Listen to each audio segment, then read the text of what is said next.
Hey everyone, welcome back to another video. This is going to be a special one. This video will be part two of the longer chat that I recorded with JamesCardsFC. You can see part one on his channel, which I have linked in the description below. And this is about the last half hour or so of that chat. And I just want to, before we jump into it, want to thank James again so much for having me on. I had a great time talking all things soccer cards, and I hope you all enjoy this video as well. So without further ado, let's hop into the video. So we'll shift to another topic that we've sort of discussed a little bit loosely in some of the other topics, but specifically, we're going to focus on grading strategies, tips, and tricks. I guess we'll start out with talking about which grading companies we each submit to and for what reasons. I'll go ahead and start by saying I think in 99% of cases, at least at this point, you should be submitting to PSA. Just based on the price tiers that we are at right now, PSA is at a $30 low price for I believe a 90 to 120 day turnaround, and during special events like they had for the national, it gets down to $18 for a 5 or 6 month turnaround. Whereas with SGC, you're looking at $30 if you submit on your own for a 1 week turnaround, or $25 for a couple weeks if you use a group submitter. So those are the options available to you. PSA, I think, makes the most sense unless you're really trying to quick flip something. But the stuff that I'm grading is more of looking 6 to 12 months in advance and thinking about where I think the spotlight might be at the time, or it's Messi, Ronaldo, those kind of things that always sort of will be in season. So I'll go ahead and wait to get the PSA premium on those. But there are some cases where I think SGC makes sense if it's something you just want to flip really quick. Maybe it's a new product and you just want to take and try and get a 20 to 30% margin on something. You can go ahead and do that before everybody else gets their slabs in.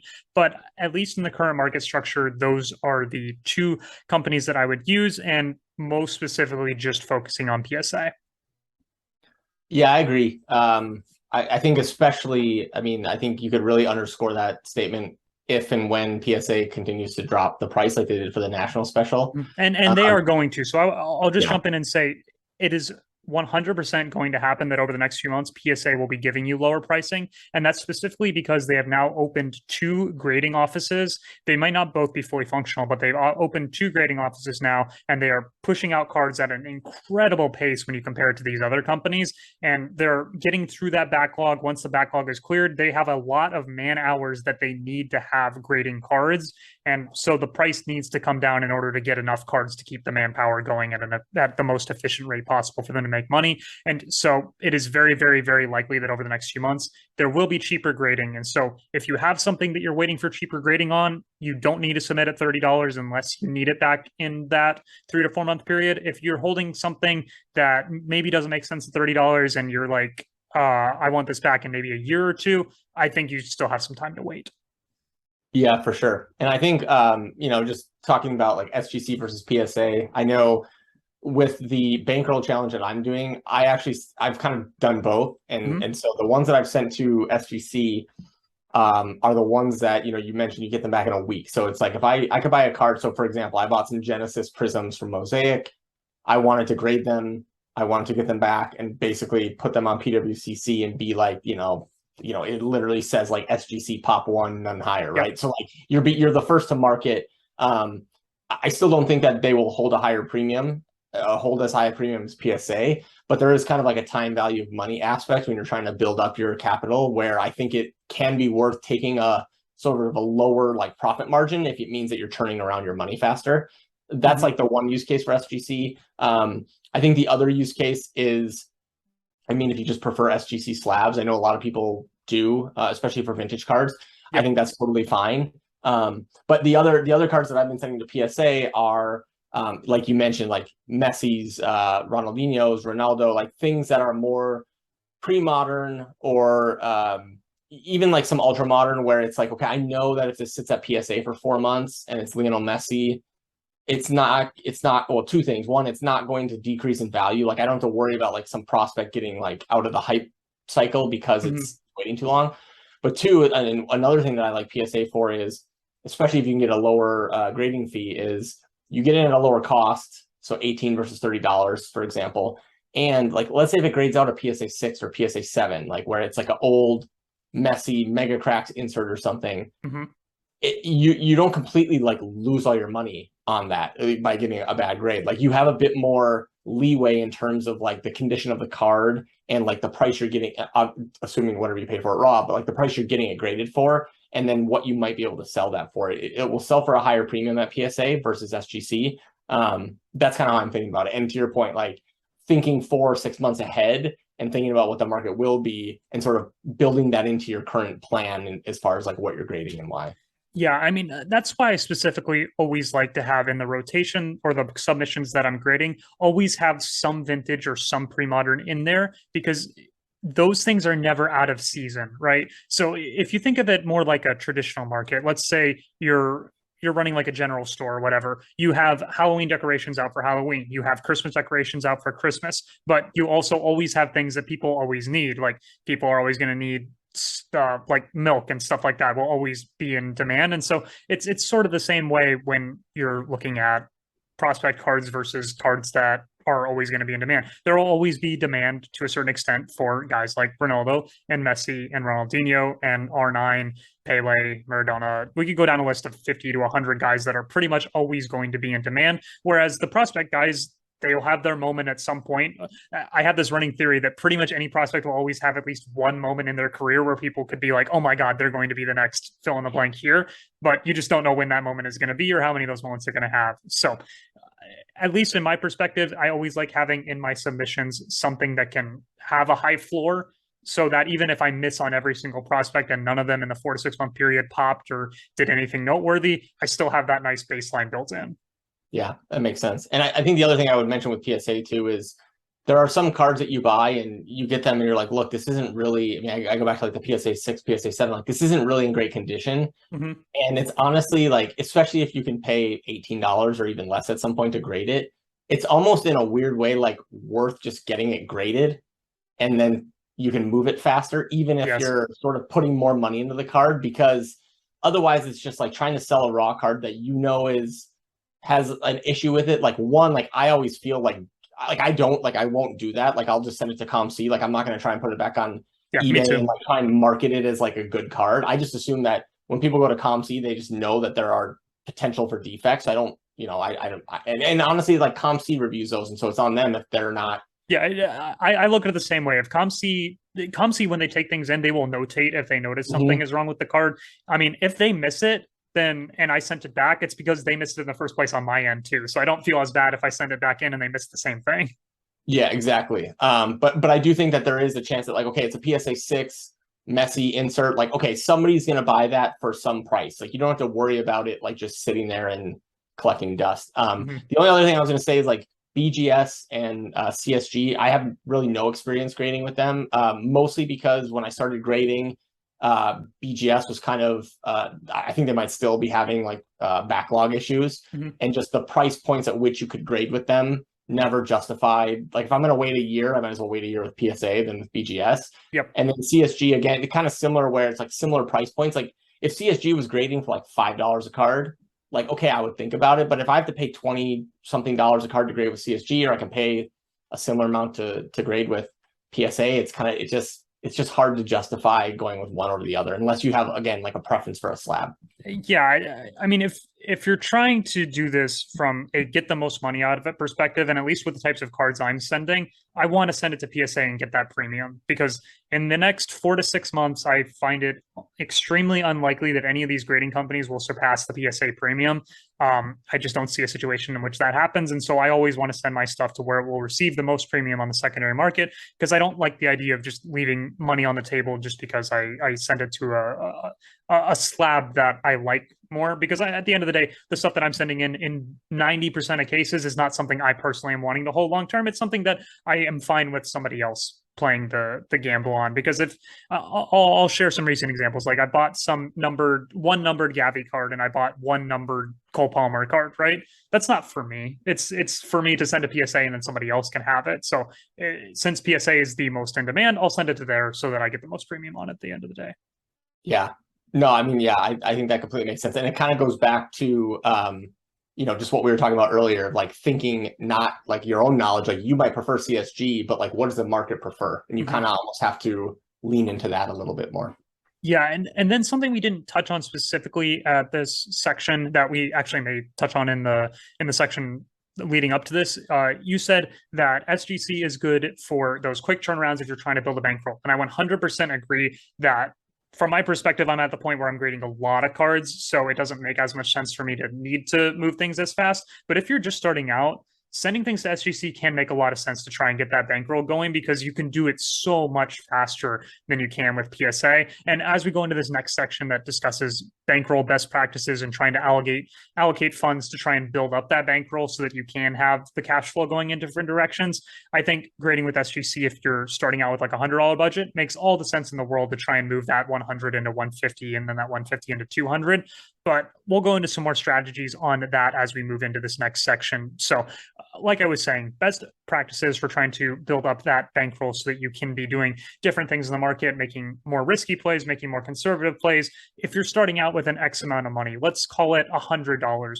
What strategies do you think you would employ? Myself personally, I think the best thing you can do with $100 is go to whatever your local card show is or a mid-sized regional show. Hopefully you have that in your area. But if not, any local card show or your local card shop, dig through value bins for like an hour or two. You're going to find cards in value bins, especially in soccer where a lot of the dealers don't necessarily know all the names of the players, especially the prospects. You can find $5 to $10 cards in dollar bins, and that really starts to build your bankroll up when you're starting on that low end. Yeah, I couldn't agree more. I think it depends on obviously where you're starting out. Like if you have $1,000, you probably have a bit more room to buy and grade. Whereas if you have $100 and you're buying off eBay or you're buying off, some site, and then you're also grading and you're shipping, and like these extraneous fees build up really quickly, and it really eats out of that bankroll.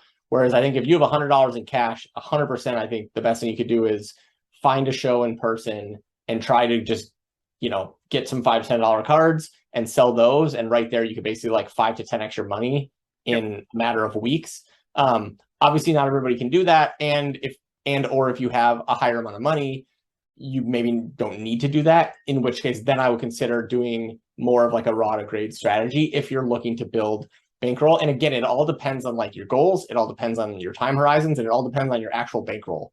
Like if you had $100,000 and you're just basically trying to like make a living out of this, then you could probably, buy a lot more, grade a lot more. You could basically just have like a flywheel of grading where like every month you're getting like hundreds of cards back, and then you're just flipping those like that. And because you have such a big bankroll, you wouldn't need to necessarily like, there wouldn't be as much of like a sense of urgency. Whereas like on the flip side, if you're just starting out, grading a couple of cards, like I'll say like in the bankroll challenge I'm doing, I found a Ronaldinho like 2003 Mundi Chromo insert. I got it. I sent it to SGC. I got a 9.5. It's one of two 9.5s, none higher. It's currently on PWCC and it's going to close in a few days. And it's already bidding for basically like 20% higher than like what I'm in it for. And we haven't even reached extended bidding. And that's the type of play like right there. Like that's going to give a big boost to, if it sells for $200-$300 or something, that's going to give a huge boost to this bankroll. Whereas like obviously if I had $100, I probably wouldn't have purchased a $30 card and paid $30 to grade it. Yeah, exactly. It all depends on the level that you're at, and the different levels interact with each other in very interesting ways. So like for myself, I do a decent amount of grading with PSA. I'm definitely not like one of PSA's biggest customers or anything like that, but I do a decent amount of grading. I try to get a submission out every few months and that sort of thing. So when I buy raw cards, whether it be on ComC or overseas or wherever I'm buying my raw cards come from, I'll take them in. I'll do like an inventory check. I'll look them all over for grading. The ones that I can't grade, I will ship straight to ComC and I will sell them to people at like 50-60% comps. And that there presents anybody that is in that ComC market an opportunity to make money off me like instantly, because I'm going to give it to you at 50-60% comps just because I want to be rid of the raw cards, because at least in the methodology that I'm using for the market, I just want to get the speed of moving those raw cards as fast as possible. So that opens up the door for somebody that is on that lower end budget to get things from me at 50 to 60% of comps and then move it on to somebody else at more of that 80 to 90% comp space, and that gives you that room to start building up your bankroll. So all the levels sort of interact with each other differently. It just depends on where you are. Like I said previously, if you're in that $100 range, I would highly recommend, if you have the ability to go to shows or the ability to go to your local card show and go through dollar bins. And in fact, technology has made this even easier. They have apps where you can literally like scan a card, a raw card, and it'll pull up the most recent comps for you, and you'll instantly know that you're going to make a 300% return on it. That's amazing. I don't know how that's impacted the value box game at all, but I think that's a really cool aspect if you want to sit there and grind that way. But even if you don't do that, you can grind on ComC, you can grind on markets that are not as seen. So like if you live in Spain and you have access to Spanish specific markets where cards are much cheaper than they are in America, and then you bring those to America and you sell them at 200-300% premium because they go for more here, that's a quick way to build your bankroll as well. So you have to get a little more creative the lower you are on the market, but there is tons of opportunity there as well. Yeah, and I would just add that the Ronaldinho I mentioned, I found on ComC, and I found it for, it was on sale relative to what the other comps were. And basically what I did is I found like a seller or two that had just like across the board, like 50% off of everything they were selling. And I literally just went through their whole inventory and was like, does anything look like it could be like undervalued relative to what it would be, even if it didn't grade out, like I could just sell it raw. That's one way. And then the last thing I would say is like, if you can't make it to a show and you have like $100 and maybe you don't have a local show, there are a ton of listings on eBay for just like massive lots, whether it's like, people just opened a bunch of new product, or people are just selling like a bunch of the same player and maybe they don't understand like what's all in the lot, or they don't necessarily like title the lot correctly, where you can get like 10-15 cards of a player for a cheap price. Like you can definitely make money doing that, even if you're buying on eBay and having to pay like shipping and things like that. Yep. Lots bad titles, misspellings, things that are listed overseas with limited titles, all kinds of stuff you can also find on eBay, and you're going to have to grind to find them. But I mean, a great example is I did a whole video on this. I went through literally every single listing for Ronaldo Mega Cracks on eBay, and I found somebody that was selling a page from a binder that just happened to have the Ballon d'Or Ronaldo Mega Cracks insert in it. And I got it for like 25 euros. And now it's on PWCC, I think, and it'll probably sell in the $150 to $200 range. It got an SGC 8, I think. And so that's just instant being able to, I mean, it wasn't instant in terms of I had to grind and look through every single listing, but the opportunities are there. And that's not a really high dollar play, but that quickly goes from a $25 purchase, $25 security with SGC, you call it $50, and now that $50 becomes $150 or $200 on that PWCC sale. And now you're off to the races in terms of what you can do with that money.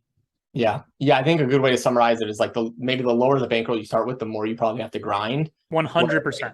The higher you start with, the more you can probably just like apply more of like an investment philosophy and just like rinse and repeat. So yeah. Yep, 100%. Different methodologies for different levels, but there's always opportunity if you want to do the grind, and you can find those opportunities. So with that, we'll go ahead and move to the final scheduled segment here, which is most recent card pickups. So I'll have to actually think about this, and maybe I'll pull up my purchase history, but I'll let you go ahead and start with what your most recent card purchases are. Yeah, so I think like we touched on earlier, so I'm kind of doing a lot of like buying more modern stuff and like grading it. And so I'm a big fan of the Genesis Prism. So I have a Phil Foden Genesis that is currently at PSA. Yeah, I think it's a PSA. I also have a Harry Kane like gold fluorescent numbers to 10 that's also at PSA. Again, just two cards that I think have just like good visual appeal and are of players that are relatively desired in the hobby and should hopefully have good World Cups with England. On a more personal level, the things that I'm more like flipping the money into is, I'll give an example here. So we have like a Johan Cruyff. This is a 1976 Volcano sticker, SGC 6. Just really love collecting. The thing I love, you kind of touched on it earlier, but the thing I love about vintage is like, if you go to like GemRate and you look at, like pick any vintage soccer player and you type in their name and you look at just total PSA grades. Yeah. It is staggering how few just total, and I mean, you could do the same thing with SGC, just how few total graded items they have. Whereas like, going back to the basketball market, like if you look at a John Morant Prism PSA 10, there's like 30,000. Yep. Like there's more like John Morant PSA 10 base Prism rookies than there are like graded vintage soccer cards. I mean, that's probably not entirely true, but it's probably not that far off either. Yeah, and no, so that's just something I've been excited about. When I started making Instagram content, I was doing a lot of charts and graphs kind of stuff, and I made a chart that showed you could take all of soccer up until 2014, and it does not even come close to the amount of soccer that's been graded from 2014 to present. Like, not even close. We're talking about 100 years of soccer history that is not nearly as much graded as the last 8 years, and it's like by like a 5x or something insane. So the population reports on vintage, of course, will go up naturally as more awareness is put on the market and more people are able to grade, but it is so incredibly low, even if you compare to other sports. 1950s baseball is not junk wax, but there's a lot of 1950s tops that's been graded. Hundreds of thousands of 1950s tops has been graded. There just isn't that sort of population out there for soccer. Yeah, I mean, and the other thing that I started doing is just look at like the GOAT of like any sport and compare it to like anybody you want. Like even if you compare it to like Lionel Messi, who is like modern, ultra modern, it still doesn't really come close from like how many Messi rookies are graded to like how many Tom Brady rookies are graded or how many Michael Jordan rookies are graded. I mean, it's staggering. And that's what gives me a lot of like, that's what makes me really bullish on the future of soccer cards. It's just at some point, more mainstream attention will come to the market, and there's only so many of these cards available. Yep. Yeah, and so with that, I'll talk about directly the ultra modern stuff I've been buying, because that's what I've been purchasing recently. The most recent purchase I've had is actually on eBay, but it was another one of the Ronaldo Mega Cracks inserts. So whenever those come up for good prices, I pretty much always want to have them, just because you don't see them very often in high grade. They're very, very difficult. So I picked up another one of those recently, and I'll send it off to either PSA or SGC once I do my inventory take in on it. I've picked up a few different prospect guys. I picked up a numbered Gavi, a numbered Cole Palmer, a numbered Adeyemi. Nothing super high end. I picked up a numbered Sesko card before the transfer happened. I wouldn't be buying Sesko right now, so unfortunately, I'm probably going to take a loss on that. But that's the risk you take with ultra modern.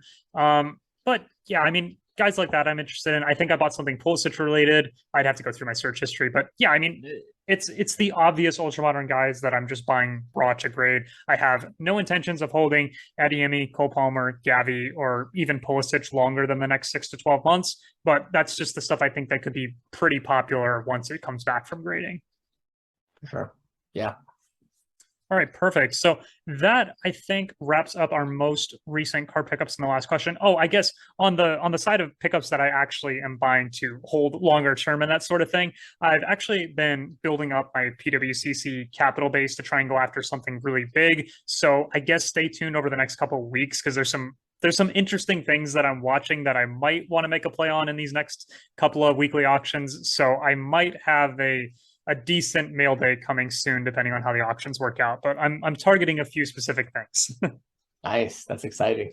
Yeah, no, it should be a lot of fun. So that, I think, wraps up pretty much all the topics that we had at least listed here. But I'll go ahead and give you a second if you had any questions that we didn't have written down that you just want to go over. I mean, I'm good to talk about anything soccer related.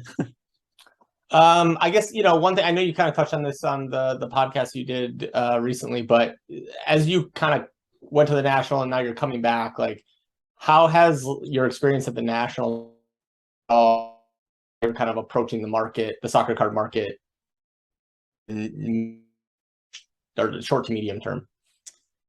Yeah, I think that's a good question. So, I mean, I was made aware of the weight that the ultramodern high-end sets really command, and seeing the spotlight placed on those, I think actually made me more nervous about it than I had been previously. So I was somebody going into the National that was like, maybe I want to get into some of these ultramodern high-end sets, but seeing how hot they are right now makes me a little nervous about them. So I think I'm going to steer clear of those goals for now. Maybe I'll approach it later. But I mean, I don't think much has changed about my approach. I think the more time I've taken to sit back and do some more research, the more I've started to think more of, yeah, it probably makes sense to target the obvious grails in vintage and pre-modern more than all this ultra-modern stuff. Actually, I'll share this anecdote here. So at the show, a lot of people are invested in a lot of different ultra modern sets. You have people that have high end select, you have people that have high end chrome, you have people that have high end flawless, people that have high end eminence. Every single one of them thinks they have what is the best card for that player that has ever been released in ultra modern. I'm probably the same way. I think Treble is a really nice set. I really like it. I'm not foolish enough to think that it's the best ultra modern set ever made and will be the most valuable set going forward, but all these people that have invested in all these different things all think that they're holding something that really is going to mean something long term. And so seeing how many different narratives are out there makes me concerned for the ultra modern era going forward, because at some point, one or two of those sets has to be the one, because they can't all hold value. I mean, if they all hold value, then vintage and pre-modern is going to be an absolute gold mine, because for our market's going to be 30x what it is right now. But in any event, I think ultramodern is very murky in terms of what is going to be really valuable long term, just because there's so many different sets out there. It's made me even more averse to going after the ultramodern high end sets, when the pre-modern and vintage stuff I feel so secure about. Like 2004 Mega Cracks, I feel very secure about that being a set that is looked back on, and people say that 2004 Mega Cracks set, the checklist is insane. It has the Messi Grail card in it. 2004 Mega Cracks will probably be talked about in a hobby sense for like ever. When we move into the ultramodern side and you have Merlin, Stadium Club, Select, Prism, I could go on and list like 30 different products. I don't know how that's all going to shake out. So I'm nervous about ultramodern, probably as I always have been, but just seeing so much of it and so many different sets and so many different narratives really makes me want to get back into the corner of the pre-modern and vintage stuff, because I was in a phase where I started to think to myself, maybe ultra modern high end is actually the best play, because you see what's going on in the basketball card market, and you see Messi cards numbered out of 10, Messi cards numbered out of 50, and you can advertise out, well, the demand really doesn't have to go up a lot for those to be insanely priced. But seeing just how many different options are out there, I find myself retreating back to what I had previously thought about vintage and pre-modern. Yeah, no, I mean, that's a good point. I think the one thing about ultra modern, especially like the higher end stuff, that like, I always think about like, oh man, I'd love to have like a Messi auto, or like some, I mean, game worn patch, or like, something that like is actually like meaningful. But then you think about it, it's like, well, every high end set has Messi autos, and every every high end set has a Messi auto to 5, or Messi auto to 10, or Messi auto to 50. And then you're like, well, how many Messi autos to 50 are there? There's not 50, there's like thousands. And that gets kind of scary, right? And just when you're thinking about investing that much money in something like that, because it's obviously going to command a high price because of what it is and who it is. Mm-hmm. I think that I do the same thing, where I go down this path where I'm thinking about certain types of cards, and then I almost get like scared away because of the fact that they're not as rare as they're like advertised to be. And on the flip side, it's like it probably wouldn't take much for somebody else to be interested in that card. It's not like I'm never gonna be able to move it, but it's just from like an investment standpoint, like how much capital you have to put towards it. It just makes me a little nervous. Yeah, exactly. And so something that's not exactly going to be related to soccer, but something I saw on Twitter was for American football, Trevor Lawrence this year is one of the biggest rookie prospects. So far released, he has over 1,000 one of ones. Jesus. Over 1,000 one of ones. Like in just his rookie year, he has 1,000 one of ones. That's just insane. That doesn't even take into account how many out of 20s, out of 50s, out of 10s, out of 5s that these ultramodern players have. So I mean, soccer, our pops aren't going to be comparable, but some of our rookies, and even Messi, for example, Messi every year probably has a 100 or 200 one of ones released every single year. So there's just a lot of stuff out there on the ultramodern side. Yeah, no, I mean, it's true. And I think like it's the same thing that happens even with like the non one of ones, like the of 50s or of 99s. You add more parallels, you increase the serial numbers for certain parallels. It's like it's scarcity or rarity, but it's not really, because it's like you're just like packaging it in a different, you're marketing it in a different way. It's like, oh, there's only 99 of this card, but then there's 149 of this other card. Yep. And, oh, we have this new set coming out and there's 99 of this card. And so it's like it gets scary, I think, just from that standpoint. Yeah, I don't think it's a cause for concern in the immediate future, whether that be the next 2 or 3 years, or even maybe even longer than that for the guys that are significantly popular in the market. So I don't think it's a massive cause for concern in the near term, but in the long term, I'm very concerned about what's going to happen to Ultra Modern, not for the players that are the Messi and Ronaldo types of this generation. So if Haaland and Mbappe end up being like the two guys, I'm sure that a lot of their releases will be very, very expensive, no matter how many they have out there, because you see the same thing in basketball.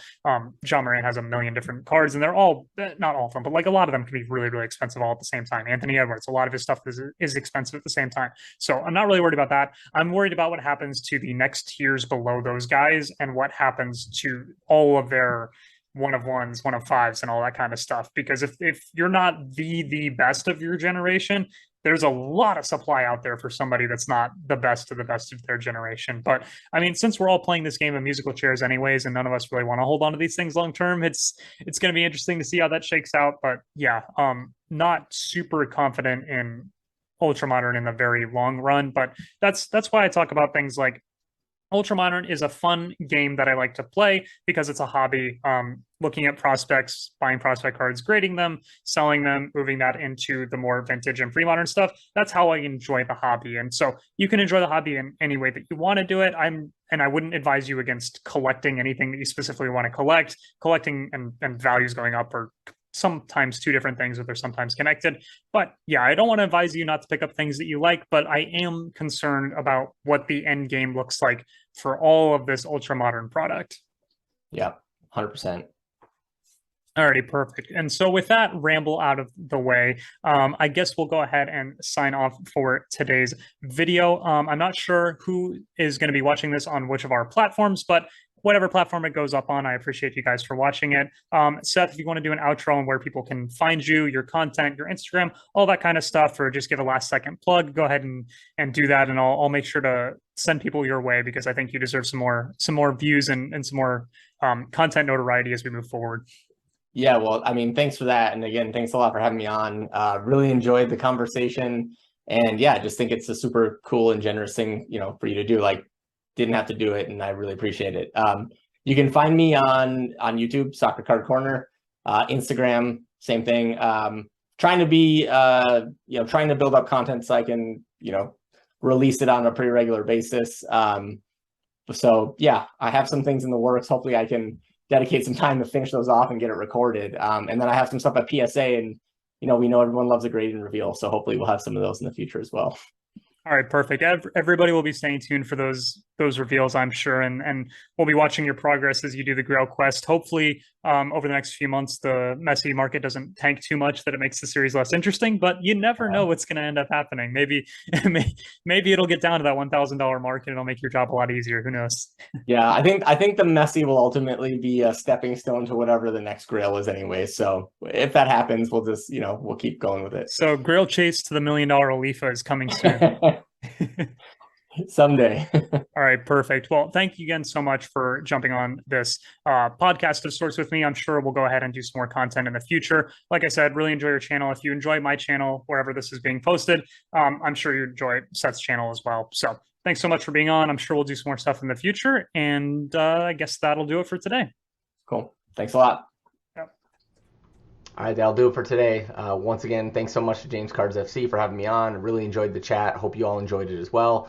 Make sure you give him a follow on Instagram as well as on his YouTube channel. He has a ton of great content, and I think he's just doing a ton of great work to help welcome more people to the soccer card market and help the soccer card market grow into the future. So thanks again, James, and I'll talk to all of you guys soon. Bye.